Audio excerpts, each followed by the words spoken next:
ইউনূসকে এবং উপদেষ্টাদেরকে এবং এনসিপিকে, জামাত শিবিরকে বাংলাদেশ থেকে নিষিদ্ধ করা হলো। তাদেরকে বাংলাদেশে তাদের কোনো স্থায়ী নাই, বাংলাদেশে তাদের কোনো ভিত্তি নাই, বাংলাদেশে তাদের কোনো আইনি অবস্থান নাই, নৈতিক কোনো ভিত্তি নাই। তাই বাংলাদেশে এই জামাত শিবির, আলবদর, রাজাকারকে, এই উপদেষ্টাদেরকে এবং ইউনূসকে এই বাংলাদেশ থেকে নিষিদ্ধ করা হলো।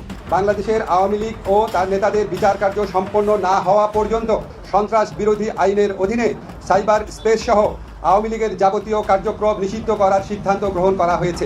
শেষ হইয়াও হইল না শেষ। বাংলাদেশ আওয়ামী লীগের রাজনীতি নিষিদ্ধ করা হয়েছে, কিন্তু এর ভেতরে না একটু পেচকি আছে এখন পর্যন্ত। আজকে যারা আওয়ামী লীগ নিষিদ্ধের জন্য এই দাবি তুলেছে, গ্যারান্টি কি এক সপ্তাহে পর তারা বিএনপিকে নিষিদ্ধ করার জন্য এই সরকারকে চাপ দিবে না?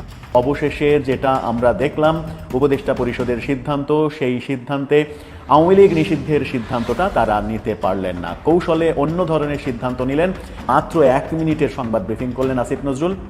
তার চেহারায় পরিষ্কার ছাপ বোঝা গেল যে সিদ্ধান্ত হয়েছে সেই সিদ্ধান্তের পক্ষে তিনি না। আওয়ামী লীগকে নিষিদ্ধ করে কি সরকার নতুনভাবে বিপদে পড়তে যাচ্ছে?